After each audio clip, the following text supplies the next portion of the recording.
আবু জেহেল তার কন্যাকে ডাক দিয়া বলে, মা রে এদিকে আয়, চল তোকে নিয়ে যাব মুহাম্মাদের কাছে। মুহাম্মদ নাকি চাঁদ দ্বিখণ্ডিত করবে। যদি মা হইতে পারে মুহাম্মদ আমার চোখের ভিতরে ধুলা দিতে পারবে, একজনের চোখে, দুইজনের চোখে তো আর পারবে না। মা মুহাম্মদ যদি চাঁদ দ্বিখণ্ডিত করে তুইও তাকায় দেখবি, আমিও দেখব। আবু জেহেল তার কন্যাকে নিয়ে আসলেন। আল্লাহ নবী বললেন, চাচা সত্যি করে বলেন কালেমা পড়ে মুসলমান হবেন কিনা? আবু জেহেল বললেন, ভাতিজা তুমি হলা এতিম মানুষ, তুমি আমাদের ভাতিজা, এই পর্যন্ত তোমাকে অনেকবার কষ্ট দিয়েছি, তোমার সাথে ওয়াদা দিয়ে ওয়াদা প্রত্যাখ্যান করেছি, এবার তুমি আমাকে আর মিথ্যাবাদীর কাতারে পাবা না, এবার আমাকে সত্যবাদীর কাতারে পাবা, তুমি আমাকে সাহসী যুবকের কাতারে পাবা। বুঝেন নাই? মিষ্টি দুষ্ট মানুষের কথা কেনা, দুষ্ট মানুষের মিষ্টি কথা, ঠিক কিনা বলেন? বলে ভাতিজা এবার আর তুমি আমাকে মিথ্যাবাদীর কাতারে পাবা না, সাহসী যুবকের কাতারে পাবা। আসলে হয়তো বুড়া, আমি সাহসী যুবকের মতো ভূমিকা পালন করব, এবার আমি কালেমা পড়ে মুসলমান হবেই হব। আল্লাহ নবী আবু জেহেলকে ডাক দিয়া বললেন, চাচা ওই যে দেখেন আকাশের চাঁদ দেখা যায়? হা দেখা যায়। আমি কি চাঁদ দ্বিখণ্ডিত করব কিনা? বলে হা, যদি করতে পারো আমি কালেমা পড়ে মুসলমান হব। আল্লাহ নবী বলে, চাচা আপনার কথা বিশ্বাস করি না, এই কারণে তো তোমার চাচাতো বোনের সাথে নিয়ে আসছি, তোমার চাচাতো বোন সাক্ষী। মা তুই সাক্ষী থাকিস? ঠিক আছে ভাতিজা তুমি চিন্তা করো না, চাঁদ দ্বিখণ্ডিত করো। আল্লাহ নবী বিসমিল্লাহ বলে আকাশের চাঁদের দিকে হাত ইশারা করলেন, শাহাদাতের আঙ্গুলি ইশারাটা করলেন। আল্লাহ তাআলা কোরআনুল কারীমের আয়াত নাজিল করে দিলেন, ইকতারাবাতিস সাআতু ওয়ানশাক্কাল কমার। আল্লাহ তাআলা আয়াত নাজিল করে দিলেন, সাথে সাথে আকাশের চাঁদ দ্বিখণ্ডিত হয়ে জমিনে পড়ে গেল। এক টুকরা পড়েছে মরুভূমিতে, আর এক টুকরা পড়েছে জাবালে আবু কুবাইসের উপরে, দুই টুকরা দুই দিকে পড়ে গেল। এবার আল্লাহ নবী ডাক দিয়ে বলে, চাচা আকাশের দিকে তাকায় দেখেন চাঁদ দেখা যায় কিনা? আবু জেহেল কয়, ভাতিজারে তুমি তো সাংঘাতিক মানুষ। কয় কেন? কয় এতদিন জানতাম তুমি মক্কার মানুষদেরকে জাদু করো, এখন দেখি তোমার জাদুর পাওয়ার যায় সেই চাঁদেও লেগেছে। বলেন নাউজুবিল্লাহ। ভাতিজা তোমার সামনে বেশিক্ষণ দাঁড়াইলে আমার সমস্যা হবে, আমি বাড়িতে চলে গেলাম। আসলে আবু জেহেল তো হলো হারামজাদার বাচ্চা, ঠিক কিনা বলেন? এই আবু জেহেলের অনুসারী এখন ওই জমিনে আছে কি আছে না? জোরে বলেন আছে কি আছে না? যারা কোরআনের বিরোধিতা করে, ইসলামের বিরোধিতা করে, আলেম ওলামাদের বিরোধিতা করে, নামাজে এক ওয়াক্ত পড়ে না, মসজিদেও আসে না, শুধু পিছনে পিছনে হুজুরদের বদনাম গায়, ঠিক কিনা বলেন? এই যে ওয়াজ মাহফিল করতেছে, যায় দেখেন এই মাহফিলেরও একদল বিরোধী আছে, ওরা জীবনও ওয়াজ মাহফিলের ধারে কাছে আইব না, শুধু দূরের থেকে বদনাম কইব, ঠিক কিনা বলেন? আবু জেহেল কয়, ভাতিজারে তোমার জাদু এতদিন পর্যন্ত মনে করতাম মানুষের গায়ে লাগে, এখন দেখি চাঁদের গায়েও লাগে। এবার আবু জেহেল তার কন্যাকে ডাক দিয়া বলে, মা সত্যি করে ক তোর ভাই মোহাম্মদ আসলে কি চাঁদ ফাটাইছে কিনা? আবু জেহেলের কন্যা কয়, বাবা গো দেখি তুমি হলা সবচেয়ে বড় মিথ্যাবাদী। ছোট মানুষ তো, মেয়ে বাবারে মিথ্যাবাদী কয়। তুই মিথ্যাবাদী বলি কেন? আমি তো দেখলাম চাঁদ দ্বিখণ্ডিত হয়ে গেছে বাবা। আবু জেহেল তার কন্যার মুখ চেপা ধরছে, সাবধান এই কথা যাতে মক্কার কোনো মানুষ না জানে, যদি জানে তাহলে তোর বাবার ক্ষমতা আর থাকবে না, ঠিক কিনা বলেন? এবার আল্লাহ নবী ডাক দিয়ে বলে, চাচা কালেমা পড়ে মুসলমান হন। ভাতিজা বিশ্বাস করলাম না। নাউজুবিল্লাহ। কেন বিশ্বাস করবেন না? চাঁদ তো দ্বিখণ্ডিত হয়ে গেছে, কালেমা পড়ে মুসলমান হন। এবার আবু জেহেল কয়, ঠিক আছে, আমাদের মক্কা থেকে একদল ব্যবসায়ী শামে গিয়েছে। কোথায়? শাম। শাম কোথায়? বর্তমানে সিরিয়া। কোথায়? সিরিয়ায় ব্যবসা করতে গেছে শামে। ওই ব্যবসায়ী কাফেলা আসুক, তারা যদি আইসা সাক্ষী দেয় যে চাঁদ ওই দিন দ্বিখণ্ডিত হইছে, তাহলে আমি তোমার হাতে কালেমা পড়ে মুসলমান হব। আসল কথা হলো, ইন্নাকা লা তাহদি মান আহবাবতা ওয়ালাকিন্নাল্লাহা ইয়াহদি মান ইয়াশা ওয়া হুয়া আ'লামু বিল মুহতাদিন। আল্লাহ রাব্বুল আলামিন বলেন, নবী হেদায়েতের মালিক আপনি না, হেদায়েতের মালিক হলাম আমি আল্লাহ, ঠিক কিনা বলে? আপনি চাইলেও আবু জেহেলকে হেদায়েত দিতে পারবেন না, মুসলমান বানাইতে পারবেন না। আমি আবু জেহেলকে পছন্দ করি না, আমি আবু তালিবকে পছন্দ করি না, আমি পছন্দ করি খাত্তাবের ছেলে ওমরকে। আল্লাহু আকবার। ও মুসলমান, এত শত চেষ্টার পরও আবু জেহেল মুসলমান হলো না। আল্লাহ নবী কোরআনের দাওয়াত নিয়ে উতবার কাছে যায়, সাইবার কাছে যায়। শুধু এখানেই শেষ নয়, মক্কার কাফেররা যখন কোরআনের দাওয়াত গ্রহণ করে না, আল্লাহ নবী কোরআনের দাওয়াত নিয়ে তায়েফের ময়দানে যায়, তায়েফবাসীদেরকে কোরআনের দাওয়াত দেয়। তায়েফবাসীদের বড় বড় তিনজন নেতা আছে। একজনের নাম হলো মাসউদ, আর একজনের নাম হলো উসওয়ানে হাসান। তার কাছে গেলেন আল্লাহ নবী, তিনজনের কাছে গেলেন কোরআনের দাওয়াত নিয়ে। তিনজনের কেউ কোরআনের দাওয়াত গ্রহণ করে না। আল্লাহ নবীকে বলে, মোহাম্মদ, তুমি যেই কোরআনের দাওয়াত নিয়ে আসছো, যদি তুমি সত্য নবী হও, যদি তোমার দাওয়াত আমরা গ্রহণ না করি, তাহলে আমাদের সমস্যা হবে। এই কারণে আমি চাই না তুমি আমাদের সামনে আসো, তোমার কোরআনের দাওয়াত আমি গ্রহণ করব না। তায়েফের আরেকজন নেতা বলে, মোহাম্মদ, মক্কার জমিনে এত ধনী মানুষ থাকতে তোমার মতো গরিব মানুষকে কেন আল্লাহ নবী বানাইছে? বলেন নাউজুবিল্লাহ। আরো জোরে বলেন নাউজুবিল্লাহ। তায়েফের কাফেরেরা শেষ পর্যন্ত কালেমার দাওয়াত তো গ্রহণ করলই না, উল্টা আমার নবীকে পাথর মেরে রক্তাক্ত করেছে। সিরাত ইবনে হিশামের মধ্যে আসছে, আল বিদায়া ওয়াল নিহায়ার মধ্যে আসছে, মক্কার কাফেরেরা 1-2 মাইল রাস্তা না, 3 মাইল রাস্তা না, আল্লাহর নবীকে তারা 5 কিলোমিটার রাস্তা দৌড়াইছে আর পাগলের মতো পাথর মারছে। পাথরের আঘাতে আল্লাহর নবীর শরীর মোবারক ক্ষত বিক্ষত হয়ে গেছে, আল্লাহর নবীর জামা মোবারক রক্তে ভিজে গেছে। শেষ পর্যন্ত মক্কা তায়েফের এক কাফের আল্লাহর নবীর ডান পায়ের ভিতরে একটা পাথর মেরেছে। আল্লাহর নবী দাঁড়ানো ছিল, দাঁড়ানো থেকে আল্লাহর নবী জমিনে পড়ে গেছে। শেষ পর্যন্ত তায়েফবাসীদের পাথরের আঘাত খায় আল্লাহর নবী জমিনে পড়ে গেছে। নবীজির সাথে ছিলেন যায়েদ ইবনে হারেসা। আল্লাহ নবী ডাক দিয়ে যায়েদকে বললেন, যায়েদ, আমাকে ধরো। যায়েদ রাদিয়াল্লাহু তাআলা আনহু আল্লাহর নবীকে ধরলেন। আল্লাহর নবী বলে, যায়েদ রে, তায়েফের কাফেররা আমাকে এমন ভাবে পাথর মারলো, আমার সারা শরীরটা রক্তাক্ত করে ফেলেছে।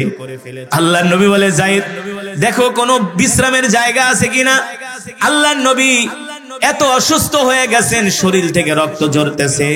ওই অবস্থায় হযরত যায়েদ রাদিয়াল্লাহু তাআলা আনহু আল্লাহর নবীর হাত ধইরা তায়েফের ময়দান দিয়ে হাঁটতেছে। আল্লাহর নবী হাঁটতে পারে না, নবী খোঁড়ায় খোঁড়ায় হাঁটতেছে। নবী খুঁড়িয়ে খুঁড়িয়ে হাঁটে তায়েফের ময়দান দিয়া।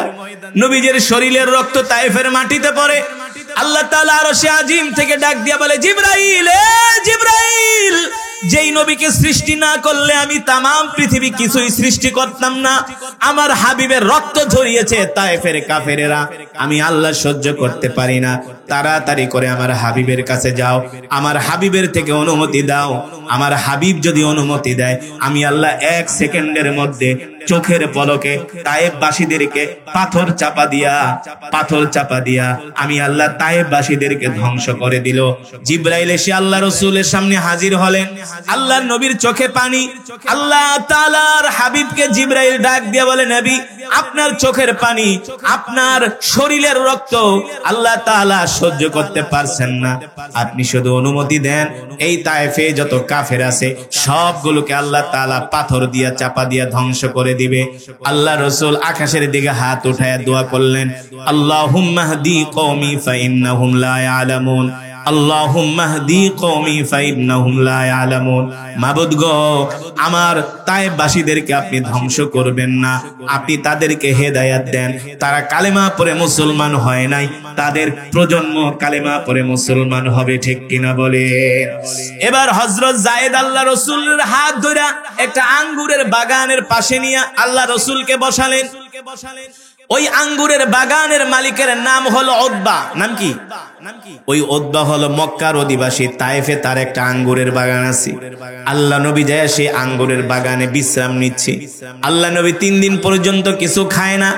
উতবা তাকায় দেখে আল্লাহ নবীকে পাথর মেরে মক্কার তায়েফের কাফেরেরা রক্তাক্ত করে ফেলেছে। শত হলেও উতবা হলো আল্লাহ নবীর আত্মীয়, মক্কার মানুষ। উতবার মায়া লেগে গেছে, মনে মনে ভাবে, হায় রে, মুহাম্মদের মতো এত ভালো মানুষ মক্কার জমিনে একজনও নাই। এই মানুষটাকে তায়েফের কাফেরেরা মানুষেরা এইভাবে পাথর মারলো। উতবার মায়া লেগে গেল আল্লাহর নবীর প্রতি। উতবা তার গোলামকে ডাক দিল, এ গোলাম মালি, এদিকে আয়। ওই যে যুবক বসে আছে রক্তাক্ত অবস্থায়, যা যুবকের জন্য এক পেয়ালা আঙ্গুর নিয়ে যা, যুবককে যে আঙ্গুর দে, এই যুবককে আমি চিনি, এই যুবক হলো মক্কার সবচেয়ে ভালো মানুষ। আল্লাহু আকবার। এবার উতবার গোলাম মালি এক পেয়ালা আঙ্গুর নিয়ে আল্লাহর নবীর সামনে আসলেন। আল্লাহর নবী 3 দিন পর্যন্ত কিছু খান না, আঙ্গুরের পেয়ালাটা হাতে নিয়ে আল্লাহর নবী একটা আঙ্গুর মুখে দিয়া বিসমিল্লাহ পড়লেন। বিসমিল্লাহ পড়ার পরে উতবার গোলাম মালি বলে, আনচা, আপনি কি মিন আইনা জিতা, কোত্থেকে এসেছেন? বলে জিতু মিনাল মক্কা, আপনি মক্কা থেকে আসছেন, আপনার নাম কি? বলে আমার নাম হলো মুহাম্মদ ইবনে আব্দুল্লাহ। আল্লাহর নবী ডাক দিয়া বলে, এ তোমার নাম কি? বলে আমার নাম হলো মালি। তুমি এখানে কি করো? বলে আমি উতবার আঙ্গুরের বাগানে চাকরি করি, তার গোলাম। আল্লাহ নবীকে উতবা, উতবারে তো আমি চিনি, সে তো আমাদের মক্কার মানুষ। কাহা ঠিকই বলেছেন, এটা হলো উতবার আঙ্গুরের বাগান। আল্লাহ নবী বলে, উতবা তো আমার দুশমন, উতবা তো আমাকে পছন্দ করে না, সে আমার জন্য আঙ্গুর পাঠাইলো। এবার উতবার গোলাম বলে, আপনি জানেন না উতবা আপনার বিরোধিতা করতে পারে, উতবা আপনাকে দেখতে না পারে, কিন্তু মনে মনে উতবা আপনাকে ভালোবাসে, আপনার প্রশংসা করেছে আমার কাছে। আল্লাহু আকবার। এই জন্য আপনার কাছে আঙ্গুর পাঠাইছে, আপনি আঙ্গুর খান। আল্লাহর নবী বিসমিল্লাহ বলে আঙ্গুর মুখে দিল। এবার উতবার গোলাম মালি বলে, সত্যি করে বলেন আপনার নাম কি? বলে আমার নাম হলো মুহাম্মদ ইবনে আব্দুল্লাহ।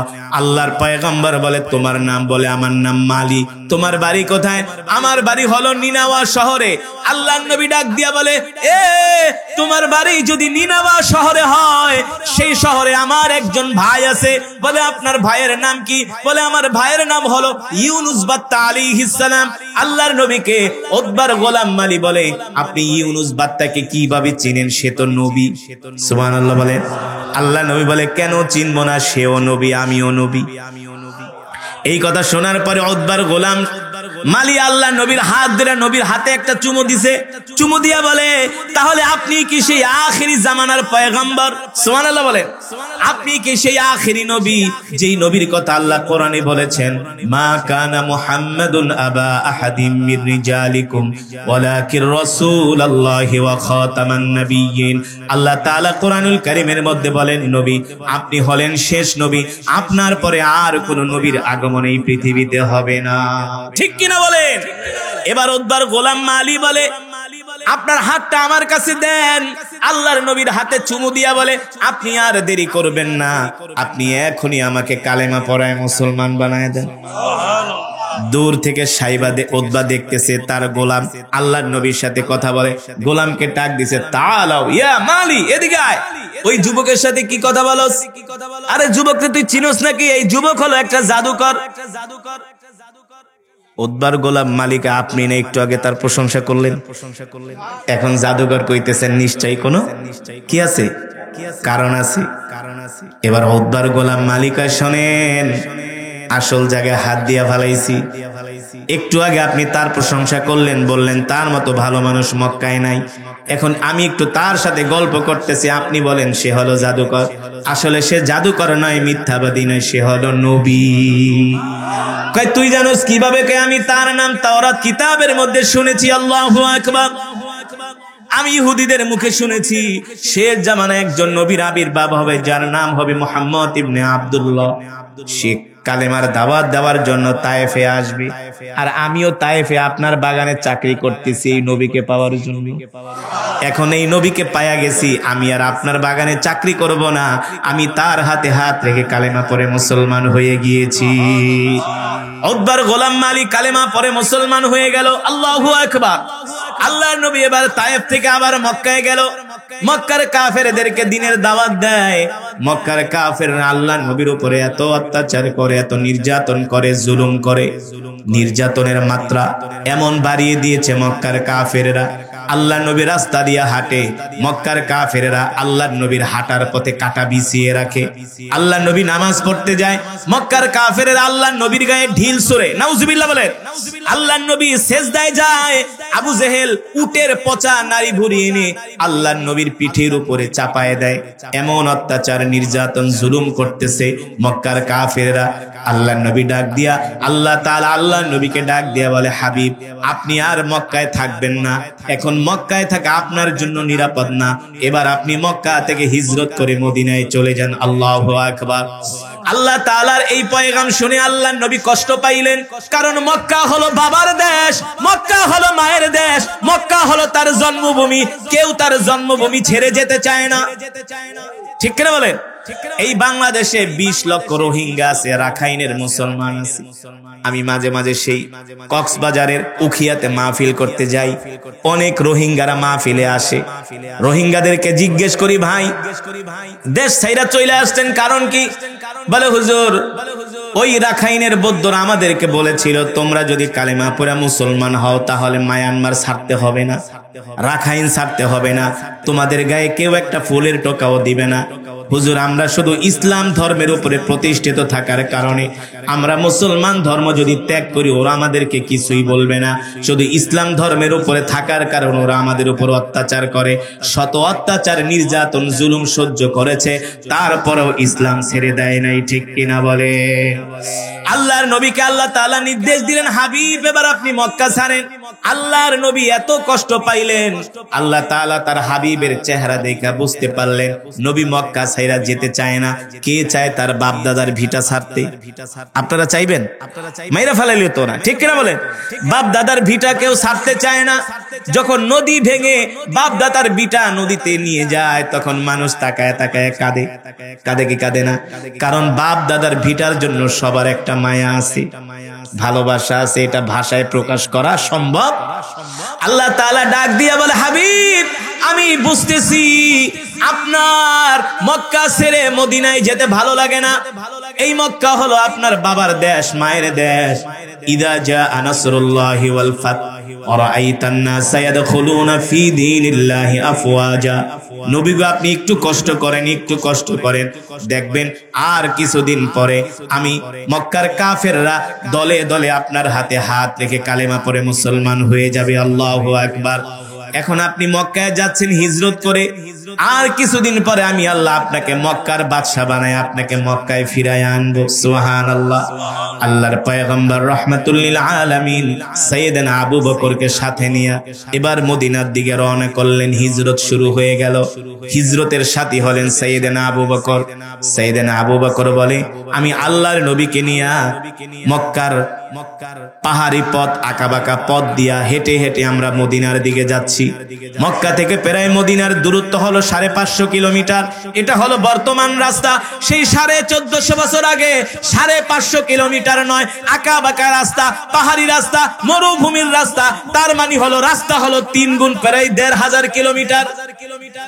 বর্তমানের বিজ্ঞানীরা অবাক হয়ে যায়, সেই 1450 বছর আগে আল্লাহর নবী রাহমাতুল লিল আলামিন কিভাবে হেঁটে হেঁটে গেলেন, কিভাবে ঘোড়ার পিঠে করে 1500 কিলোমিটার পথ পাড়ি দিলেন। এত কণ্টাঙ্কীর্ণ পথ, এমন সরু পথ, এমন বিপদ সংকুল পথ, এই পথ পাড়ি দেওয়া কোনো মানুষের পক্ষে সম্ভব নয়। সাহায্য করেছেন কি? আরো জোরে বলেন। সাইয়েদনা আবু বকর বলে, আমি আল্লাহর নবীকে নিয়ে মরুভূমির মধ্যে দিয়ে হাঁটতেছি। আল্লাহর নবী পাথরের দিকে তাকায়, পাথরগুলো আল্লাহর নবীকে সালাম দেয়। আল্লাহ নবী ডাক দিয়ে বলে, পাথর সালাম দিলা কারণ কি? পাথর বলে, কেন সালাম দিব না? আপনি কি মনে করছেন আপনাকে আমরা চিনি নাই? আপনি তো আমাদেরও নবী। সুবহানাল্লাহ। সাইয়েদনা আবু বকর বলে, দেখি গাছগুলো আল্লাহর নবীকে সালাম দেয়। আল্লাহর নবী ডাক দিয়ে বলে, গাছ সালাম দিলা কারণ কি? গাছগুলো বলে, কেন সালাম দিব না? আপনি তো শুধু মানুষের নবী না, আপনি আমাদেরও নবী। আল্লাহু আকবার। সাইয়েদনা আবু বকর বলে, শুধু এখানেই শেষ নয়, আল্লাহর নবী পাথরের উপরে পাড়া দেয়, শক্ত পাথর তুলার মতো নরম হয়ে যায়। সুবহানাল্লাহ। পাথরের জবান খুলে যায়। আল্লাহর নবী ডাক দিয়া বলে, পাথর তুলার মতো নরম হয়ে যাও কারণ কি? বলে, কেন তুলার মতো নরম হব না? আপনি তো রাহমাতুল লিল আলামিন, শক্ত পাথরে পাড়া দিলে আপনার কষ্ট হবে, এই কারণে আপনার বরকতে আমরা নরম হয়ে যাচ্ছি। আল্লাহু আকবার। জোরে বলেন আল্লাহু আকবার। আকাশের মেঘমালাগুলো আল্লাহর নবীকে ছায়া দেয়। সাইয়েদনা আবু বকর বলে, আল্লাহ নবী হাঁটতে হাঁটতে ক্লান্ত হয়ে গেছে। এখন আমি নবীকে বললাম, নবীজি আমাকে একটু খেদমত করার সুযোগ দেন। আবু বকর, আপনাকে কি খেদমত করার সুযোগ দিব? বলে, আমি আপনাকে একটু কোলে নিতে চাই, আপনি একটু আরাম করেন। আল্লাহ নবী বলে, না না না। সাইয়েদনা আবু বকর বলে, আমি অনেক। আল্লাহ নবীকে বলার পরে নবীজি আমাকে একটু অনুমতি দিল। আল্লাহ নবী আমার কোলে ওঠার পরে আমি পাথরে পাড়া দেই, পাথরগুলো নরম হয়ে যায়। কিন্তু আবার একটু পরে আল্লাহ নবীকে কোল থেকে নামাই দিই, এখন আর পাথর নরম হয় না, আগের মতো শক্ত। আমার আর বুঝতে বাকি রইল না, আমি তো নবী না, নবী তো হলেন তিনি, ঠিক কিনা বলেন? তার পায়ের বরকতে, তার কারণে মরুভূমির পাথরগুলো নরম হয়ে যায়। আল্লাহু আকবার। সাইয়েদনা আবু বকর বলে, আমরা যে খাবার দাবার নিয়েছিলাম সব খাবার দাবার গুলো শেষ হয়ে গেছে, এখন আর খাবার মতো কোনো পানিও নাই, খাবারও নাই। আল্লাহ নবী ডাক দিলেন, আতিনি আনা আতশানুন জিদ্দান, আবু বকর একটু পানি দেন, একটু খাবার দেন। সাইয়েদনা আবু বকর বলে, গো আল্লাহর নবী, খাবারও নাই পানিও নাই, এই মরুভূমির ভিতরে এখন কোথায় যাবে? খাবারও নাই পানিও নাই, কি অবস্থা হবে? সাইয়েদনা আবু বকর চিন্তায় পড়ে গেলেন, হায় রে, আল্লাহর নবী খাবার চাইলেন, নবীজিকে যদি খাবার দিতে না পারি, পানি দিতে না পারি, এর চেয়ে তো আর কষ্ট হতে পারে। খাবার চেয়েছে আল্লাহর নবী।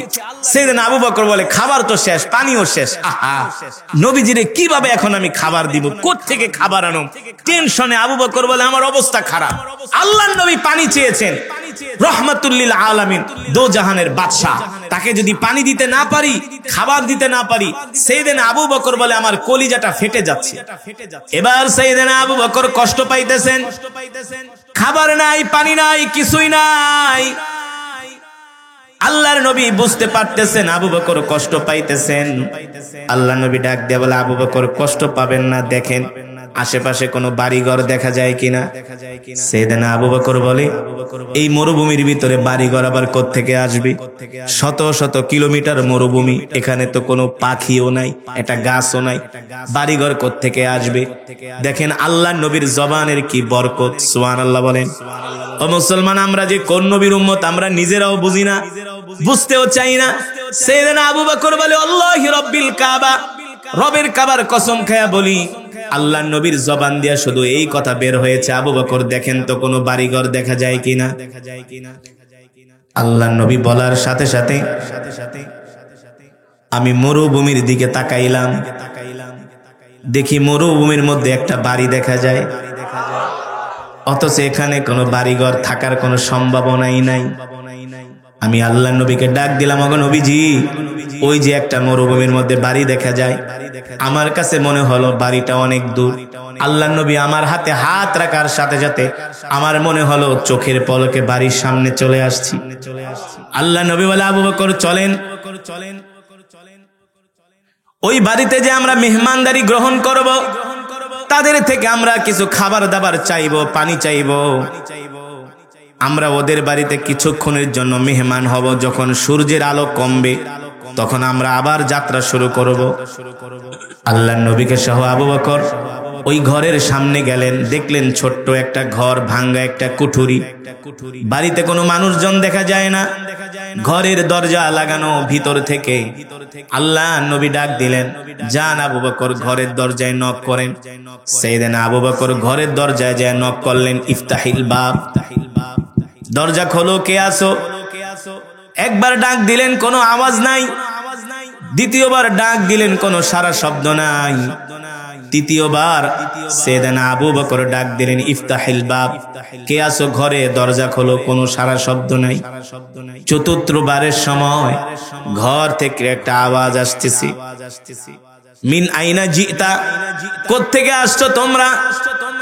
জিতু মিনাল মক্কা, আমরা মক্কা থেকে আসছি। মক্কা থেকে আসছো? জিনা মিনাল মক্কা ইলাল মদিনা, আমরা মক্কা থেকে আসছি মদিনায় যাব। তোমরা যে আমার বাড়িতে আসছো, তোমরা কি জানো নাকি এই বাড়িতে কোনো পুরুষ মানুষ নাই? আবু বকর বলে, আমরা জানবো কিভাবে, আমরা তো মুসাফির, মেহমান, তোমার ঘরে আসছি। বলে, কেন আসছো? বলে তোমার বাড়িতে কোনো খাবার দাবার আছে কিনা? আমরা দুইজন মেহমান আছি, থাকলে কিছু খাবার দাও। ভিতর থেকে মহিলা কণ্ঠে আওয়াজ দিয়া বলে, শোনো, আমার নাম হলো উম্মে মাবাদ, আমার স্বামীর নাম হলো আবু মাবাদ। আমি আমার স্বামীর স্ত্রী, এই ঘরে একমাত্র একা আছি, আর কোনো পুরুষ নাই।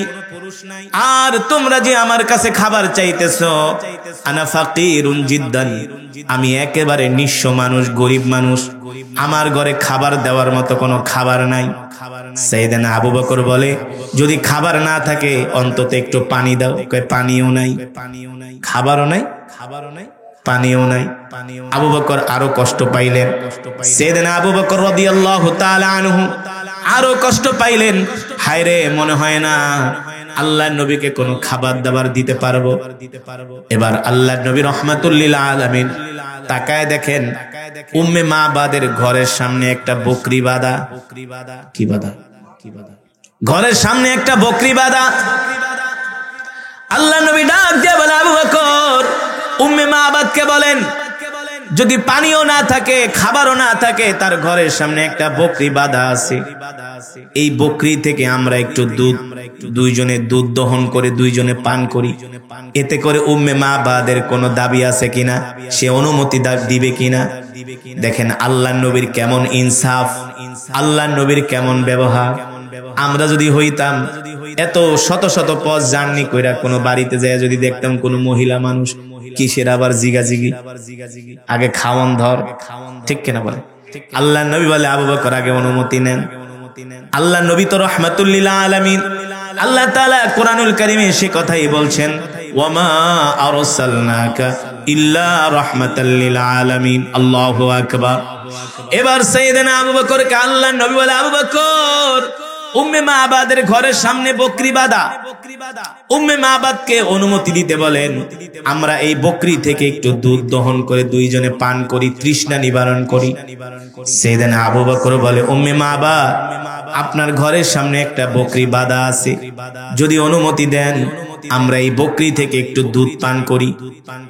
উম্মে মাবাদ বলে, শোনেন, আমার ঘরের সামনে যেই বকরি বাঁধা আছে, এটা হলো একটা অসুস্থ বকরি। এই বকরি হাঁটতে পারে না, প্রতিবন্ধী, চলতে পারে না, দুধ দিবে তো দূরের কথা, সে নিজেই অসুস্থ। এই কারণে আমরা তাকে ঘাস খাওয়ানোর জন্য মাঠেও নিয়ে যাই না, মরুভূমির কোথাও তাকে নিয়ে যাই না। কোথ থেকে তোমাকে দুধ দিবে বলে? আল্লাহর নবী বলে, আবু বকর, আপনি শুধু উম্মে মাবাদের থেকে অনুমতি আনেন, দুধ দহন করার দায়িত্ব আমার। জোরে কোন সুবহানাল্লাহ। আল্লাহর নবী যেহেতু এই কথা বলেছে, সাইয়েদনা আবু বকরের বিশ্বাস হয়ে গেছে, নিশ্চয়ই আল্লাহর নবীর পক্ষে অসুস্থ বকরির থেকেও দুধ দহন করা সম্ভব। কারণ তিনি তো মানুষের নবী না, তিনি হলেন সমস্ত পাখির নবী, সমস্ত কীট পতঙ্গের নবী, সমস্ত পশুদের নবী, ঠিক কিনা বলে? আমার নবী শুধু মানুষের নবী না, গাছের নবী, মাছের নবী, ওই বকরিরও নবী। আল্লাহর নবী বলে, আবু বকর, আপনি শুধু অনুমতি আনেন, দুধ দহন করার দায়িত্ব আমার। এবার সাইয়েদনা আবু বকর বলে, উম্মে মাবাদ, আপনি শুধু অনুমতি দেন। মহিলা মানুষ একবার দুইবার বলার পরে রাগ করছে, বলতেছি অসুস্থ বকরি, দুধ দিবে কোত্থেকে, আমার কথাকে তোমাদের বিশ্বাস হয় না। আবু বকর বলে, শুধু অনুমতি দেন, দুধ দহন করার দায়িত্ব আমাদের। এবার উম্মে মাবাদ রাগ কইরা তিনি বলে, ঠিক আছে, যাও, পারলে দুধ দহন করে খাও, আমার কোনো অসুবিধা নাই, আমার কোনো দাবি নাই। আল্লাহর নবী বলে, আবু বকর, তাহলে একটা পাত্র দিতে বলেন, কারণ দুধ দহন করে কোথায় রাখবো? উম্মে মাবাদ একটা ছোট পাত্র দিলেন। আল্লাহর নবী বলে, আবু বকর, এই ছোট পাত্রে হবে না, বড় পাত্র দিতে বলেন। মহিলা মানুষ আবার রাগ করছে। সুবহানাল্লাহ বলেন। হারে, বুঝলাম না, অসুস্থ বকরি দুধই দেয় না, হাঁটতে পারে না, দিলাম ছোট পাত্র। কয় ছোট পাত্রে হবে না, বড় পাত্র। তার একটু কৌতূহল হলো, কি বলে বড় পাত্র? তিনি ঘরের দরজাটা একটু ফাঁকা কইরা বাইরের দিকে তাকালেন। উম্মে মাবাদ বলে, আল্লাহি রব্বিল কাবা, রবের কাবার কসম খায়া বলি, আমি ঘরের দরজাটা একটু ফাঁকা করে যখন বাইরের দিকে তাকাইলাম, আমার কাছে মনে হলো আমার বাড়ির উঠানে কোনো মানুষ না, মনে হয় আকাশের চাঁদ উদিত হয়েছে। আরো জোরে বলেন সুবহানাল্লাহ। আমার নবীর চেহারা মোবারক এত সুন্দর, উম্মে মাবাদ বলে, আমি যদি নবী মুহাম্মদকে চাঁদের সাথে তুলনা করি তাহলে চাঁদের চেয়েও নবী মুহাম্মদ সুন্দর। সুবহানাল্লাহ বলে। আল্লাহর নবীর চেহারার দিকে তাকায় রয়েছে আবু মাহবা, তার চোখের পলক ফালাইতে পারে না। এত সুন্দর আবার মানুষ হয় নাকি, এত সুন্দর চেহারা হয় নাকি? আল্লাহর নবীর চেহারার দিকে তাকায়, বলে এত সুন্দর চেহারাওয়ালা বিশিষ্ট যুবক আমি কোনোদিন দেখি নাই। আল্লাহর নবীর চোখের দিকে তাকায়, এত সুন্দর চোখওয়ালা মানুষ আমি কোনোদিন দেখি নাই। আল্লাহর নবীর চুলের দিকে তাকায়, বলে এত সুন্দর চুলওয়ালা যুবক আমি কোনোদিন দেখি নাই। আরে দেখবে কোত্থেকে? তিনি তো রহমাতুল লিল আলামিন, ঠিক কিনা বলে? এবার উম্মে মাবাদকে বাইরে শুধু বকরি দুধ দহন না পারলে জবাই করে খায়া ফেলাও। আল্লাহর নবীকে দেখা, আল্লাহর নবীর চেহারা দেখা এখনো তো জানে না তিনি নবী, এখনো কিন্তু সে জানে না তিনি হলেন রহমাতুল লিল আলামিন, আল্লাহর পয়গম্বর। আল্লাহর নবীর চেহারা দেখায় উম্মে মাবাদ পাগল হয়ে গেছে। এবার আল্লাহর নবী ওই পাত্র নিয়ে বকরির কাছে গেছেন। আল্লাহর নবী বকরির সামনে দাঁড়াইতে দেরি, আল্লাহর নবীর বরকতে অসুস্থ বকরিটা সেকেন্ডের মধ্যে সুস্থ হয়ে দাঁড়ায় গেছে। আর জোরে বলেন সুবহানাল্লাহ। এবার অসুস্থ বকরি সুস্থ হয়ে দাঁড়ায় আল্লাহর নবীকে সালাম দেয়, আসসালামু আলাইকা ইয়া রাসূলুল্লাহ। আল্লাহু আকবার। আল্লাহর নবী ডাক দিয়া বলে, বকরি সালাম দিলা, কারণ কি? কয়, কেন সালাম দিব না? আপনি শুধু মানুষের নবী না, আপনি আমারও নবী। আপনি কি মনে করছেন আপনাকে আমি চিনি নাই? ওগো নবীজি, আমি হলাম অসুস্থ বকরি, আপনাকে দেখার সাথে সাথে আমি সুস্থ হয়ে গেছি। জোরে বলেন সুবহানাল্লাহ। এবার অসুস্থ বকরিকে আল্লাহর নবী ডাক দিলেন, এদিকে আসো। নবীর কাছে বকরি দৌড়ায় আসলেন। এবার বকরি তার মনের দুঃখগুলো আল্লাহর নবীর কাছে বলতেছেন, আর বকরির চোখ দিয়ে পানি পড়তেছে। আল্লাহর নবী বলে, কেঁদো না, বলো তোমার কি দুঃখ? কয়, নবী গো, আমি এতদিন পর্যন্ত অসুস্থ ছিলাম, আমার সুস্থ হওয়ার কোনো সম্ভাবনাই ছিল না। আমার মালিক আমাকে ঘাস খাওয়ানোর জন্য মাঠে নেয় না। অসুস্থ হবার কারণে আমি বাচ্চা দিতে পারি না, দুধ দিতে পারি না, এই কারণে আমার মালিক আমাকে আদর করে না। নবী গো, আজকে আপনাকে দেখা, আপনার বরকতে আমি সুস্থ হয়ে গেছি। আল্লাহু আকবার। আল্লাহ নবী বকরিকে ডাক দিয়ে আদর করতেছে। উম্মে মাবাদ ঘরের থেকে তাকায় দেখে বকরি আল্লাহ নবীর সাথে কথা বলে। জোরে বলেন সুবহানাল্লাহ। আল্লাহ নবী বকরিকে আদর করে দিচ্ছেন।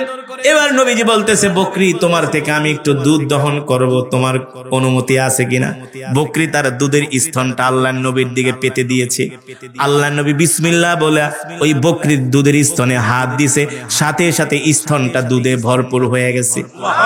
এবার বকরি ডাক দিয়া বলে, নবী গো, ওগো আল্লাহর নবী, তাড়াতাড়ি করে দুধ দহন করেন, আমি আর দুধের ভার সইতে পারি না। জোরে বলেন সুবহানাল্লাহ।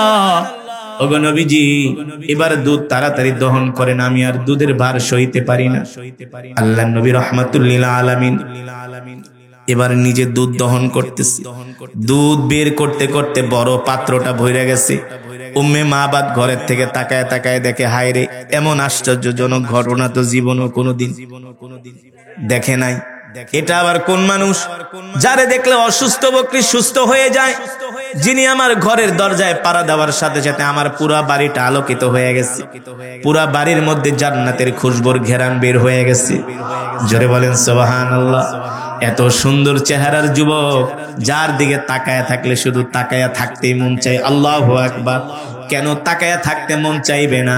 আল্লাহ তাআলা এই পৃথিবীর জমিনে যত মানুষ পাঠাইছে, সবচেয়ে সুন্দর করে আল্লাহ আমার নবীকে বানিয়েছেন, ঠিক কিনা বলে? এই পৃথিবীর যত সৌন্দর্য, সব সৌন্দর্য আল্লাহ আমার নবীকে দান করেছে। আল্লাহু আকবার। আল্লাহর নবী ডাক দিয়া বলে, উম্মত ও সাহাবীরা শোনো, এই পৃথিবীর সবচেয়ে সুন্দর হলাম আমি। আমার ভাই ইউসুফ হলো সাদা সুন্দর, আর আমি হলাম লাল সুন্দর। পয়গম্বর ইউসুফকে যখন জুলাইখা দেখলেন, কে দেখলেন? জুলাইখা। পয়গম্বর ইউসুফের প্রেমে পাগল হয়ে গেছে। ইউসুফের চেহারা দেখা, পয়গম্বর ইউসুফ আলাইহিস সালামের চেহারা দেখে জুলাইখা পাগল হয়ে গেছে। জুলাইখার বান্ধবীরা পত্র লিখে, এ জুলাইখা, সাধারণ একজন গোলামের প্রেমে পাগল হলি, তুই একটা বাদশার স্ত্রী হইয়া আমাদের তো আর মান সম্মান রইল না। জুলাইখা ছিলেন বুদ্ধিমতী, তিনি তার বান্ধবীদেরকে রাজপ্রাসাদে ডাকলেন, ডাইকা বললেন, শোনো, এতদিন পর্যন্ত তোমরা আমার নামে বদনাম করেছো, তোমরা আমাকে দূর থেকে ভৎসনা দিয়েছো। আজকে যেই যুবকের প্রেমে আমি পাগল হয়েছি, এই যুবকটাকে তোমাদেরকে শুধু এক নজরে দেখাবো। প্রত্যেকটা বান্ধবীর হাতে জুলাইখা একটা করে আপেল দিয়েছে, আর চাকু দিয়েছে, ছুরি দিয়েছে কেটে খাবার জন্য। পয়গম্বর ইউসুফ রাজপ্রাসাদের সামনে দিয়ে যাচ্ছে। জুলাইখা বলে, ওই যুবকের দিকে তাকায় দেখো। জুলাইখার বান্ধবীরা পয়গম্বর ইউসুফ আলাইহিস সালামের দিকে এক নজর তাকাইছে, এক নজর তাকায়া আর চোখ ফিরাইতে পারে না। ওই দিকে আপেল কাটতে কাটতে আঙ্গুল কেটে রক্ত বের হয়ে গেছে। জুলাইখার বান্ধবীদের কোনো খবর নাই। এবার জুলাইখা আয়েশা বলে, ব্যাপার কি, তোমরা আঙ্গুল কাটছো কেন? জুলাইখার বান্ধবীরা কয়, এ জুলাইখা, কার চেহারা দেখাইলি, কার চেহারা দেখাইলি? এ তো মানুষ না, মনে হয় আসমান থেকে ফেরেশতা নাজিল হয়েছে। আল্লাহু আকবার। মানুষের চেহারা তো এত সুন্দর হতে পারে না। আম্মা জান আয়েশা রাদিয়াল্লাহু তাআলা আনহা বলেন, পয়গম্বর ইউসুফের চেহারা দেখা মিশরের রমণীর আঙ্গুল কেটে ফেলেছে। আমার স্বামী মুহাম্মদ সাল্লাল্লাহু আলাইহি সাল্লামের চেহারা যদি মিশরের রমণীরা দেখতো, আঙ্গুল কাটতো না, কলিজা কাইটা ফালাইতো, তারপরেও তারা আল্লাহর নবীর চেহারা থেকে নজর ফিরাতে পারতো না। আল্লাহু আকবার। আমার নবীকে আল্লাহ তাআলা এত সুন্দর করে সৃষ্টি করেছেন, ঠিক কিনা বলেন? সেই নবীর উম্মত আমরা। এবার আল্লাহর নবী ওই বকরি থেকে দুধ দহন করলেন, আর উম্মে মাবাদ ঘর থেকে আল্লাহর নবীর দিকে তাকাই আছে। উম্মে মাবাদ কি? আল্লাহর নবীর দিকে তাকাই আছে। এবার নবীজি দুধ দহন করে। হযরত আবু বকরকে বললেন, আবু বকর আপনি আগে পান করেন। আবু বকর বলেন, না আপনি আগে পান করেন। আল্লাহর নবী বলেন, না না। দেখেন আমার নবীর ইনসাফ কাকে বলে, আমার নবীর আখলাক কাকে বলে। আমার নবী নিজে না খায়া অন্য মানুষকে আগে খাওয়ায়। কথা বলেন। আল্লাহ তাআলা এই কারণেই কোরআনে বলছেন, লাকাদ জাআকুম রাসূলুম মিন আনফুসিকুম আজিজুন আলাইহি মা আনিতুম হারিসুন আলাইকুম বিল মুমিনিনা রাউফুর রহিম। আল্লাহ রাব্বুল আলামিন বলেন, নবী বলে দেন, এ দুনিয়ার মানুষ, আমি আল্লাহ তোমাদের মধ্য থেকে তোমাদের জন্য এমন একজন নবী পাঠাইছি, যেই নবী কিনা তার জীবনের চেয়েও তোমাদেরকে বেশি ভালোবাসে। আল্লাহু আকবার। আল্লাহর নবী রাহমাতুল লিল আলামিন নিজে না খায়া সাইয়েদনা আবু বকরকে বলে, আবু বকর আগে আপনি খান। আর আমরা হইলে কি করতাম? আগে নিজে বাঁচলে বাপেন না, আগে নিজে খায়া কলিজা ঠান্ডা করি, ঠিক কিনা বলেন? ওই সময় আল্লাহর নবী আগে দুধ পান করেন নাই, সাইয়েদনা আবু বকরকে আগে দুধ পান করালেন। সাইয়েদনা আবু বকর পান করার পরে আল্লাহর নবী নিজেও পান করলেন। যখন দুধ পান শেষ হয়ে গেল, আল্লাহর নবী বললেন, আবু বকর দেখেন তো দুধের অবস্থা কি? সাইয়েদনা আবু বকর বলে, ওগো আল্লাহর নবী, যেমন দুধ তেমন আছে, এক ফোঁটাও কমে না। জোরে বলেন সুবহানাল্লাহ। এবার আল্লাহর নবী বলে, যান উম্মে মাবাদেরকে এবার দুধের পাত্রটা দিয়ে আসেন। এবার উম্মে মাবাদকে আবু বকর বলে, এই উম্মে মাবাদ, নাও দুধের পাত্র, আমরা দুইজন খেয়ে তৃপ্ত হয়েছি, এবার তুমিও খাও, তোমার স্বামীকেও খাওয়াও। উম্মে মাবাদ কাহায় রে, এই মেহমান বাড়িতে আসার পরে আমি না কত রাগ করেছিলাম প্রথম। আরে বুঝি নাই, এমন বরকতের মেহমান। এবার যখন একটু সূর্যের আলো কমেছে, ঠান্ডা হয়েছে আবহাওয়া, এবার আল্লাহর নবী বলেন, চলেন আবু বকর আমরা আবার মদিনার দিকে রওনা দেই। এবার সাইয়েদনা আবু বকর সহ আল্লাহর নবী আবার মদিনার দিকে রওনা শুরু করলেন। উম্মে মাবাদ বলে, আমি ঘর থেকে বের হইলাম, আজকে যেন আমার বাড়ির অবস্থা কেমন মনে হচ্ছে। আমার বাড়িতে দেখি শুধু ঘেরান আর ঘেরান। আল্লাহু আকবার। আর আল্লাহর নবী যে রাস্তা দিয়ে হেঁটে যাচ্ছেন, উম্মে মাবাদ বলে, আমি দেখতেছি আকাশের মেঘমালা নবীকে ছায়া দিতেছে, আকাশের মেঘগুলো নবীকে ছায়া দিচ্ছেন। উম্মে মাবাদ বলে, বরকতের মেহমান, যেও না, যেও না, যেও না, তোমাদের মতো এমন বরকতের মেহমান আমি আজ পর্যন্ত দেখি নাই। আল্লাহু আকবার। তোমরা আমার বাড়িতে এসে আমার বাড়িটাকে ধন্য করেছো। যখন বিকাল হয়ে গেল, উম্মে মাবাদের স্বামী আবু মাবাদ বকরি চড়ায়া এবার তিনি মরুভূমি থেকে বাড়িতে আসছে। আয়েশা দেখে আজকে বাড়ির চেহারা অন্যরকম, বাড়ি থেকে জান্নাতের ঘেরান বের হচ্ছে। উম্মে মাবাদকে ডাক দেয়া বলে, স্ত্রী, ইয়া জাওজি, ও আমার স্ত্রী এদিকে আসো, আজকে যেন কেমন বাড়ি থেকে ঘেরান বের হইতেছে। উম্মে মাবাদ ডাক দেয়া বলে, শুধু ঘেরান বের হয় নাই গো স্বামী, আপনি যখন সকালবেলা ঘর থেকে বের হয়েছেন, দুপুরবেলা আমাদের বাড়িতে দুইজন মানুষ আসছে। স্বামী গো, একজনের চেহারা এত সুন্দর, যার চেহারার দিকে নজর করলে আর চোখ ফিরাইতে পারি না। আল্লাহু আকবার। দেখেন তাকে দেখে এই বকরিটা সুস্থ হয়ে গেছে। আবু মাবাদ দেখে আসলে সুস্থ হয়ে গেছে। শুধু সুস্থ হয় নাই, এর থেকে দুধ দহন করে এক বালতি দুধ আমাদেরকে দিয়ে গেছে ওই মেহমান। আল্লাহু আকবার। আবু মাবাদ ডাক দিয়ে বলে, এই স্ত্রী সত্যি করে বলো, ওই মেহমান কোন দিকে গেছে?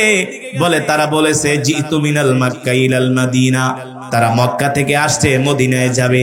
এবার আবু মাবাদ বলে, স্ত্রী রে তাড়াতাড়ি করে গাট্টি বস্তা রেডি কর। যেই নবীকে পাওয়ার জন্য আমি তাওরাত কিতাবের মধ্যে পড়েছি, শেষ জামানায় একজন নবীর আবির্ভাব ঘটবে, যার নাম হবে মুহাম্মদ ইবনে আব্দুল্লাহ। নবী এই পথ দিয়েই যাত্রা করবে, আমি তাকে পাওয়ার জন্য এখানে ঘর বানাইছি। ওরে স্ত্রী, যেই নবীকে পাওয়ার জন্য এত কষ্ট করেছি, সেই নবীকে দেখতে পারলাম না, এখন আর মরুভূমির মধ্যে থাকবো না, সেই নবীকে পাওয়ার জন্য আমরা এখন এই মদিনায় চলে যাব। আল্লাহু আকবার। জোরে বলেন আল্লাহু আকবার। আবু মাবাদ বলে, ঘরঠর ভাঙ, গাট্টি বস্তা যা আছে সব লয়ে এখন মদিনায় যাব। মদিনায় যে সেই নবীর হাতে হাত রেখে কালেমা পড়ে মুসলমান হব। আল্লাহু আকবার। মুসলমান সেই নবীর উম্মত আমরা, যেই নবীর জন্য কুল কায়নাত পাগল, যেই নবীর জন্য সারা পৃথিবী পাগল, যেই নবীর জন্য সমস্ত পয়গম্বররা পাগল, যেই নবীর জন্য সমস্ত ফেরেশতারা পাগল, আমরা সেই নবীর উম্মত। খুশি নাকি বেজার? জোরে বলেন, খুশি নাকি বেজার? যদি আমরা খুশি হই তাহলে সেই নবীর সুন্নত আমাদেরকে মানতে হবে। রাজি আছেন? সেই নবীর কি করতে হবে? সুন্নত গুলো মানতে হবে। আল্লাহর নবী সে কথাই বলছেন, মান আহাব্বা সুন্নতি ফাকাদ আহাব্বানি ওয়া মান আহাব্বানি কানা মাই ফিল জান্নাহ। আল্লাহর নবী বলে, উম্মত তোমরা যদি আমার সুন্নত গুলো মানো, আমি নবী তোমাদেরকে সাথে করে আল্লাহর জান্নাতে প্রবেশ করব। আল্লাহু আকবার। নবীর সুন্নত কি? আফসুস সালাম, আমরা এক মুসলমান আরেক মুসলমানকে সালাম দিব। ওয়া আতইমুত তাআম, আমরা ক্ষুধার্তদেরকে খাওয়াবো। লিনুল কালাম, আমরা এক মুসলমান আরেক মুসলমানের সাথে নরম ভাষায় কথা বলবো।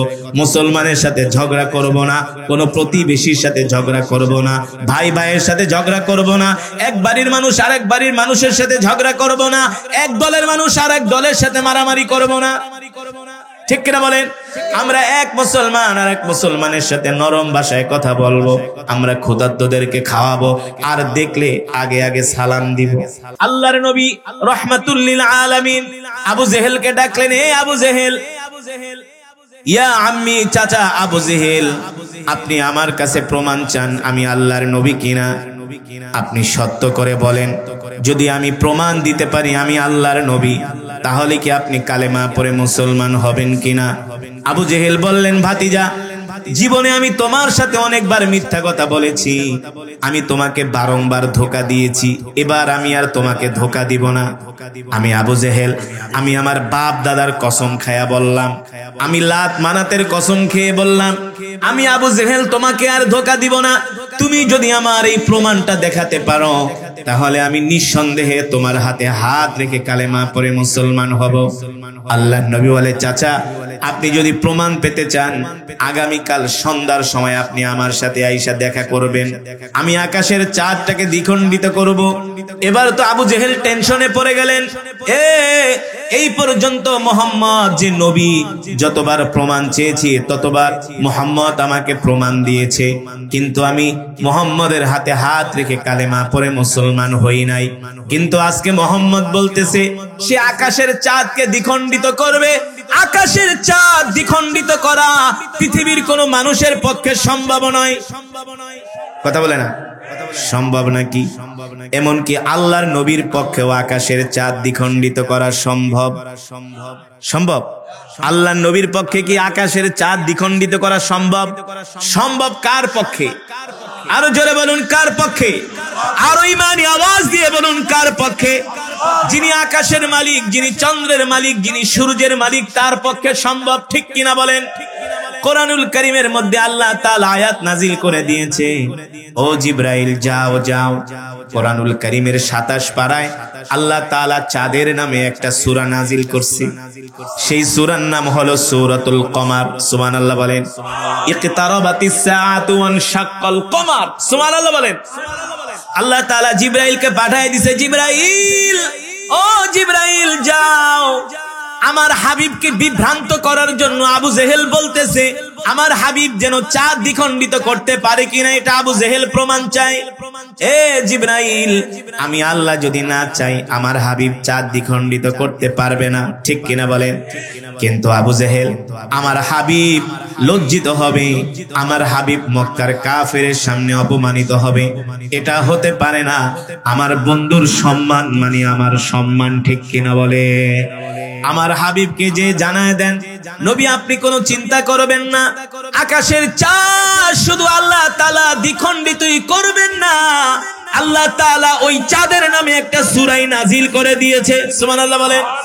আপনি আগামীকাল সন্ধ্যার সময় আকাশের চাঁদের দিকে তাকায়া শাহাদাতের আঙ্গুলিটা ইশারা করবেন, সাথে সাথে চাঁদ দুই টুকরা হয়ে জমিনে পড়ে যাবে। এবার আবু জেহেল, সন্ধ্যা হয়ে গেছে, আসে না আল্লাহর নবীর কাছে। আল্লাহর নবী খবর পাঠাইছে, যাও আবু জেহেলকে ডাক দিয়া নিয়ে আসো, আজকে আমি চাঁদ দ্বিখণ্ডিত করব। শব্দ তেলাওয়াত করি, 20,000 শব্দকে 10 দিয়া গুণ দেন, কয় হয়? 2 লক্ষ। শুধু এখানেই শেষ নয়, এই মাহফিলে, এই মজমায় যারা উপস্থিত হয়েছেন এক একজন এক এক খতম করে কোরআনুল কারীমের সওয়াব পেয়েছেন। কোন সন্দেহ আছে? তিরমিজির বর্ণনায় আসছে, আল্লাহ রাসূল বলেন, কেউ যদি সাহাবী আবু সাঈদ আল খুদরি রাদিয়াল্লাহু তাআলা আনহু থেকে হাদিসটি বর্ণিত, আল্লাহর নবী বলেন, কেউ যদি কোরআনুল কারীমের সূরাতুল ইখলাস 3 বার তেলাওয়াত করে, আল্লাহ তাআলা তার আমলনামায় পূর্ণ কি আল্লাহ রাসূল বলেছেন, পূর্ণ 1 খতম কোরআনুল কারীমের সওয়াব আল্লাহ তাআলা তার আমলনামায় দান করে। তাহলে এই মাহফিলে এসে আপনারা কি ঠকেছেন? জোরে বলেন, জিতছেন কিনা? বর্তমানে 1 খতম কোরআন পড়াইতে গেলে কত ঝামেলা না? 10 জন ইমাম সাহেব দাওয়াত দিতে হয়, কত কিছু করতে হয়, হয় কি হয় না? তো আজকের মাহফিলে কষ্ট করে এসেছেন, 1 খতম করে করে কোরআনুল কারীমের সওয়াব পেয়েছেন। আল্লাহু আকবার। আল্লাহ তাআলা এই সওয়াব আমাদের মা বাবার কবরে পৌঁছে দিন, আমাদের দাদা দাদির কবরে পৌঁছে দিন, বলি আমিন। আপনারাই বলুন, যেই মজমার মধ্যে এতগুলো খতমে কোরআনের সওয়াব হয়, ওই মজমায় দোয়া করলে আল্লাহ তাআলা সেই দোয়া ফিরায় দিতে পারে? আপনাদের দিল কি বলে? আমার দিল বলে আল্লাহ সেই দোয়া ফিরায় দিতে পারে না। আর আমি তো মুসাফির। হাদিস শরীফে এসেছে, আল্লাহ রাসূল বলছেন, বুলেটের গুলি মিস যেতে পারে, মুসাফিরের দোয়া মিস যায় না। তো আমি আপনাদেরকে নিয়ে বয়ানের শেষে শেষ মোনাজাত দিব ইনশাআল্লাহ। শেষ মোনাজাত দিয়ে আমরা বাড়িতে যাব। ওয়াদা করছেন না? উঠাউঠি করবেন না তো? যদি উঠাউঠি করেন তাহলে বয়ান বন্ধ করে দিব, কোনো উঠাউঠি করা যাবে না। আমরা ইনশাআল্লাহ মোনাজাত দিয়ে বাড়িতে যাব। আল্লাহ তাআলা আমাদের তৌফিক দান করুন, এই মজমাকে আল্লাহ তাআলা কবুল করুন। আলহামদুলিল্লাহ, আলহামদুলিল্লাহি নাহমাদুহু ওয়া নাস্তাঈনুহু ওয়া নাস্তাগফিরুহু ওয়া নু'মিনু বিহি ওয়া নাতাওয়াক্কালু আলাইহি ওয়া নাউযু বিল্লাহি মিন শুরুরি আনফুসিনা ওয়া মিন সাইয়্যাতি আমালিনা। من يهده الله فلا مضل له ومن يضلله فلا هادي له ونشهد أن لا إله إلا الله وحده لا شريك له ونشهد أن سيدنا ومولانا محمدا عبده ورسوله الذي أرسله بالحق بشيرا ونذيرا وداعيا إلى الله بإذنه وسراجا منيرا. أما بعد، فأعوذ بالله من الشيطان الرجيم. بسم الله الرحمن الرحيم. قل إن كنتم تحبون الله فاتبعوني يحببكم الله ويغفر لكم ذنوبكم والله غفور رحيم. وقال تعالى: وما أرسلناك إلا رحمة للعالمين وقال رسول الله صلى الله تعالى عليه وسلم والله لا يؤمن أحدكم حتى أكون أحب إليه من والده وولده والناس أجمعين أو كما قال النبي عليه الصلاة والسلام فقد قال الله تبارك وتعالى في شان حبيبه ومحبوبه مخبرا وآمرا إن الله وملائكته يصلون على النبي يا أيها الذين آمنوا صلوا عليه وسلموا تسليما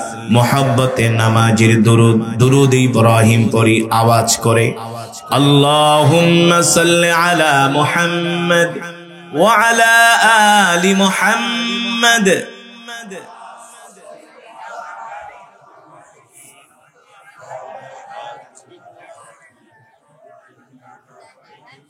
মাশাআল্লাহ আপনাদের কি দুরূদ শরীফ পড়তে কষ্ট হচ্ছে দুরুদের ফজিলত কি জানেন যদি জানতেন যে দুরুদের কি ফজিলত তাহলে সারা দিন শুধু দুরুদই পড়তেন আসলে অনেক মানুষ জানে না দুরুদ পড়ার সওয়াব কি যে যেই জিনিসের মূল্য বোঝে সেই জিনিসের জন্য সে বেশি কষ্ট করে ঠিক কি না বলেন করে কি করে না এই যে আমি বললাম তিনবার সূরা ইখলাস পড়লে এক খতম কোরআনুল কারীমের সওয়াব পাবেন এখন সামনে থেকে অনেকেই পড়বে তো দুরুদ এমন একটি ইবাদত আল্লাহর নবী বলে উম্মত তুমি যদি আমার প্রতি একবার দুরুদ পড়ো আল্লাহ তাআলা সাথে সাথে তোমার 10টা গুনাহ maaf করে দিবেন মান সাল্লা আলাইয়া ওয়াহিদান সাল্লাল্লাহু আলাইহি ওয়াসাল্লাম 10 সুবহানাল্লাহ বলেন আল্লাহর নবী বলে উম্মত তুমি যদি আমার উপরে একবার দুরুদ পড়ো আল্লাহ তাআলা তোমার উপরে 10 বার রহমত নাজিল করবে শুধু এখানেই শেষ নয় আল্লাহর নবী বলে উম্মত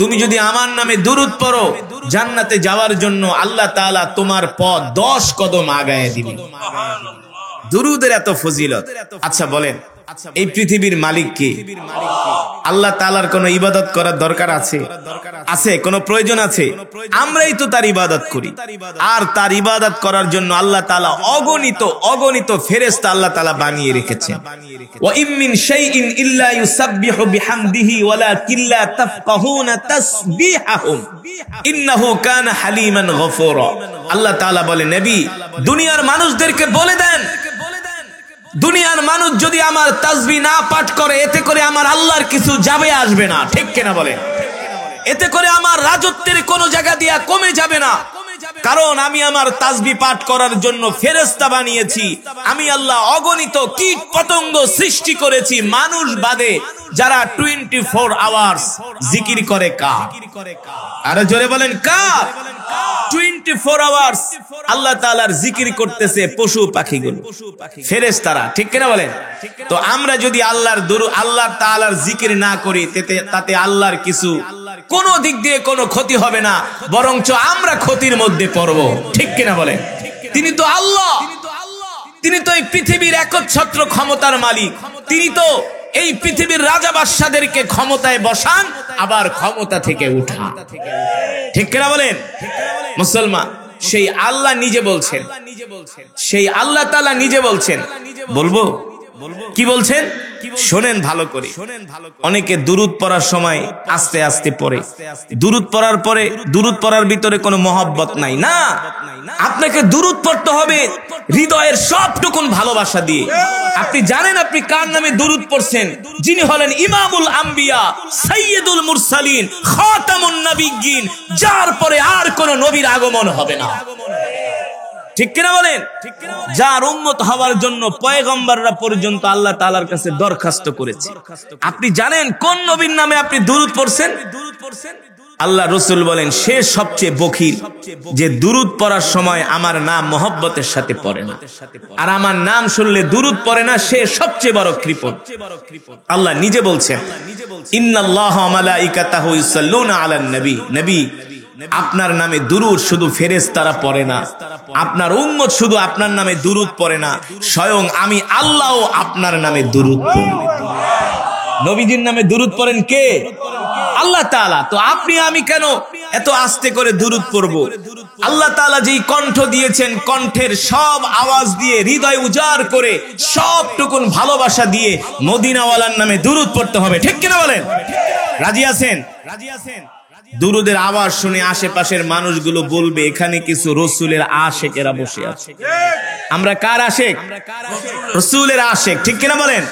যেই নবীর জন্য আমরা যে কোনো সময় জীবন দিতে পারি, পারি কি পারি না? যেই নবীকে আমরা জীবনের চেয়ে ভালোবাসি, ঠিক কিনা বলেন? আসুন সেই নবীজির নামে আরেকবার দুরূদ পড়ি। আল্লাহুম্মা বারিক আলা মুহাম্মদ ওয়া আলা আলি মুহাম্মদ কামা বারাকতা আলা ইব্রাহিম।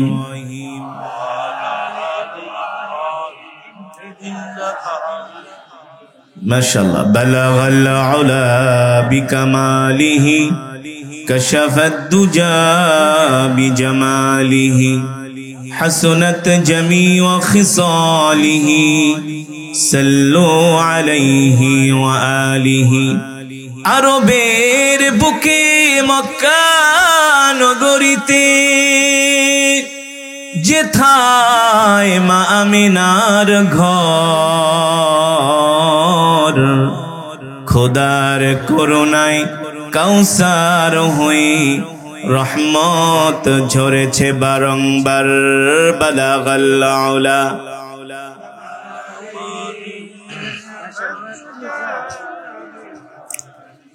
হাসনাত জামিউ খিসালিহি। আসুন আল্লাহর প্রেমে পাগল হয়ে মৃত্যুর কথা স্মরণ করে কিছুক্ষণ সময় আমরা আল্লাহ তাআলার জিকির করব। আমাদের জিকিরের আওয়াজ শুনে আশেপাশের মানুষগুলো বলবে এখানে কিছু আল্লাহর পাগলেরা বসে আছে, ঠিক কিনা বলেন? কার পাগল? আরো জোরে বলি মুসলমান, আমরা কার পাগল? আমরা দুনিয়ার পাগল হতে চাই না, সম্পদের পাগল হতে চাই না, নারীর পাগল হতে চাই না, বাড়ির পাগল হতে চাই না, ক্ষমতার পাগল হতে চাই না, আমরা আল্লাহ তাআলার পাগল হতে চাই, ঠিক কিনা বলো? আসুন সেই মাওলার প্রেমের জিকির করি। লা ইলাহা ইল্লাল্লাহ, লা ইলাহা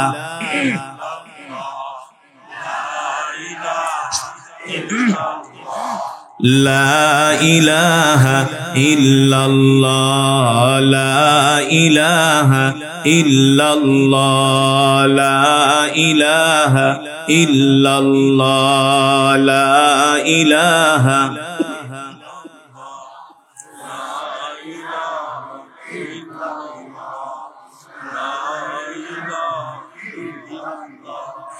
লা ইলাহা ইল্লাল্লাহ, লা ইলাহা।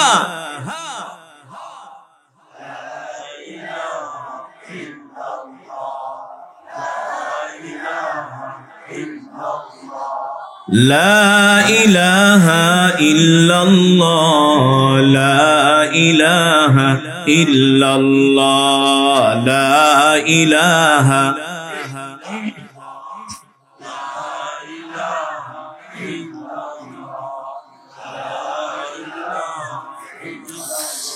লা ইলাহা ইল্লাল্লাহ মুহাম্মাদুর রাসূলুল্লাহ। মুহাব্বতের সাথে পড়ি সাল্লাল্লাহু। আলহামদুলিল্লাহ, আল্লাহ তাআলার দরবারে লাখো কোটি শুকর। দক্ষিণ বিদ্যানন্দী তালিমুল কোরআন মাদ্রাসা যুব সমাজের উদ্যোগে আজকের এই তাফসীরুল কোরআন মাহফিল, উক্ত মাহফিলের মান্যবর শ্রদ্ধাভাজন সভাপতি, প্রধান অতিথি হযরত উলামায়ে কেরাম, তালাবায়ে আযম, আমার কলিজার টুকরা প্রিয় যুবক বন্ধুরা, বৃদ্ধ বাবারা, পর্দার অন্তরালে সম্মানিত মা ও বোনেরা, সেই মহান আল্লাহ সুবহানাহু ওয়া তাআলার দরবারে লাখো কোটি শুকর, যে মহান আল্লাহ সুবহানাহু ওয়া তাআলা আল্লাহ রব্বুল ইজ্জত ওয়াল জালাল আজকে আমাদেরকে এই কোরআন ও হাদিসের মাজমা জান্নাতের বাগান, এটা কিসের বাগান? আল্লাহ রাসূল বলেছেন মাজালিসুল ইলমি রাওদাতুম মির রিয়াদিল জান্নাহ, যে মাজমার মধ্যে কোরআনের আলোচনা হয়, আল্লাহ তাআলার প্রশংসা হয়, রাসূলের শানে আলোচনা হয়, ওই মাজমা দুনিয়ার কোনো সাধারণ মাজমা থাকে না, আল্লাহ তাআলার জান্নাতের টুকরায় পরিণত হয়ে যায়। আর আল্লাহ রাসূল বলেন এই মজমার চতুর্পাশে আল্লাহ তাআলার অগণিত রহমতের ফেরেশতারা আমাদের জন্য মাগফিরাতের দোয়া করতেছে। ফেরেশতারা বলছেন আল্লাহুম্মা গফির ওয়ারহাম, আল্লাহুম্মা গফির ওয়ারহাম। আল্লাহ আপনার এই বান্দারা দূর দূরান্ত থেকে শীতের মধ্যে ঠান্ডার মধ্যে তারা হেঁটে হেঁটে কষ্ট করে এই কোরআনের মাজমায় আসছে, আল্লাহ আমরা ফেরেশতারা তাদের জন্য দোয়া করলাম আপনার কাছে, আল্লাহ আপনি তাদের জিন্দেগীর গুনাহগুলো মাফ করেন। সুতরাং এই মাজমায় যতক্ষণ বসে থাকবেন আল্লাহ তাআলার রহমতের ফেরেশতারা আমাদের জন্য দোয়া করতে থাকবে, ঠিক কিনা বলেন? আল্লাহ তাআলার বান্দারা, আমি যে কোরআন পড়েছি, আপনারা যদি আল্লাহ রাসূলের জীবনীগুলো পড়তেন তাহলে আপনারা বুঝতে পারতেন যে কোরআন আমি আপনাদের সামনে তেলাওয়াত করেছি, এই কোরআনের জন্য আল্লাহ রাসূল কত কষ্ট করেছে, ঠিক কিনা বলেন? এই কোরআন আল্লাহ তাআলা রাসূলের উপরে নাজিল করে বলছেন ইন্না আনজালনা ইলাইকা যিকরা লিতুবাইয়িনা লিন-নাস, ও নবী আমি আপনার উপর যে কোরআন নাজিল করেছি, এই কোরআন আমি মানুষের জন্য, মানুষের উপকারের জন্য নাজিল করেছি। আপনি এই কোরআন নিয়ে ঘরে বসে থাকবেন না, এই কোরআন দিয়ে আপনি মক্কার মানুষদেরকে দাওয়াত দেন, এই কোরআনের দাওয়াত আপনি মক্কার মানুষের ঘরে ঘরে পৌঁছে দেন। মুসলমান, আল্লাহ রাসূল সাল্লাল্লাহু আলাইহি ওয়াসাল্লাম এই কোরআনের দাওয়াত নিয়ে বারবার আবু জেহেলের কাছে গিয়েছেন, আবু লাহাবের কাছে গিয়েছেন, উতবার কাছে গিয়েছেন, শাইবার কাছে গিয়েছেন, ওলীদ ইবনে মুগিরার কাছে গিয়েছেন, আবু সুফিয়ানের কাছে গিয়েছেন। আল্লাহ রাসূল যতবার কোরআনের দাওয়াত নিয়ে গিয়েছেন ততবার মক্কার কাফেররা এই কোরআনের দাওয়াত প্রত্যাখ্যান করেছে। শুধু প্রত্যাখ্যানই করে নাই, আল্লাহ রাসূল যখন কোরআন পড়তেন মক্কার কাফেররা এই কোরআনের তেলাওয়াতে বাধা দিত, ঠিক কিনা বলেন? আল্লাহ রাসূল আবু জেহেলের কাছে বারবার এই কোরআনের দাওয়াত নিয়ে গিয়েছেন। আবু জেহেল বলেছেন মুহাম্মদ তুমি আমাকে যে কোরআনের দাওয়াত দিতে আসছো, তুমি বলতেছো তুমি সত্য নবী, যদি তুমি আমাকে কিছু প্রমাণ দেখাইতে পারো যে তুমি নবী, তাহলে আমি তোমার প্রতি ঈমান আনবো, আমি তোমাকে নবী বলে স্বীকার করব। আল্লাহ রাসূল বললেন চাচা আপনি কি প্রমাণ চান, সেই প্রমাণে আমি আপনার কাছে হাজির করব, আপনার সামনে উপস্থাপন করব।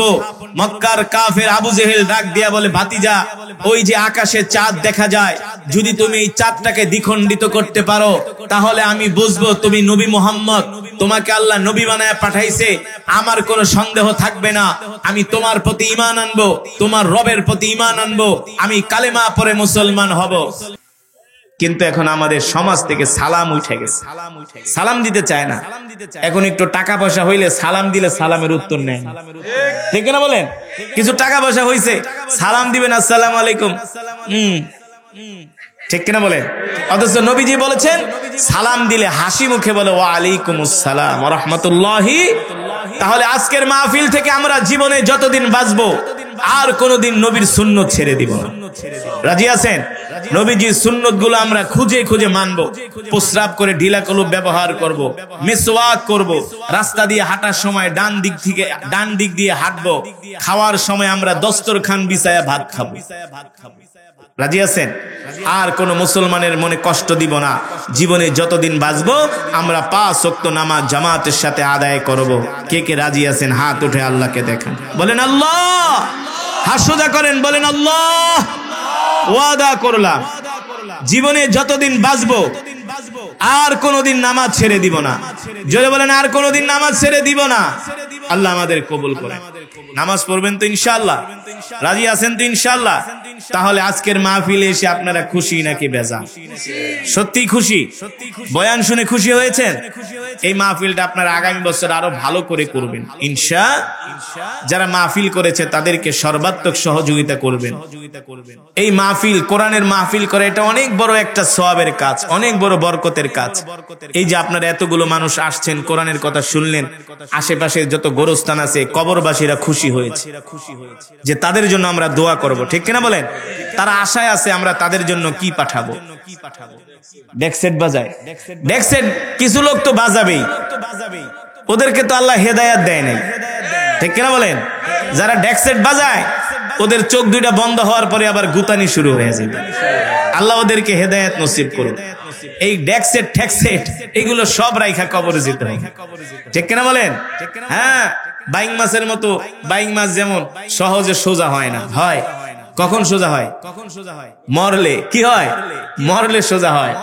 তো যারা এই ডেক সেট বাজায়, গান শোনে, গাঁজা খায়, জুয়া খেলে, আছেন এলাকার ভিতরে, ফেন্সিডিল খায়, সারাদিন সিনেমা নিয়ে পড়ে থাকে, এগুলো হলো বাইং মাছের মতো, খালি মোরায়।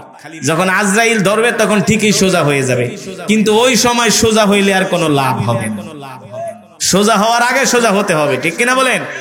সুতরাং আপনারা ওয়াদা করেছেন 5 ওয়াক্ত নামাজ পড়বেন, আল্লাহ রাসূলের সুন্নাত গুলো মানবেন। আল্লাহ তাআলা আমাদের সকলকে তৌফিক দান করুন। প্যারা নবীজিকে যেন আমরা আমাদের জীবনের চেয়ে ভালোবাসতে পারি, আল্লাহ তাআলা আমাদের তৌফিক দান করুন বলি আমিন। এই মাজমাকে আল্লাহ তাআলা কবুল করুন।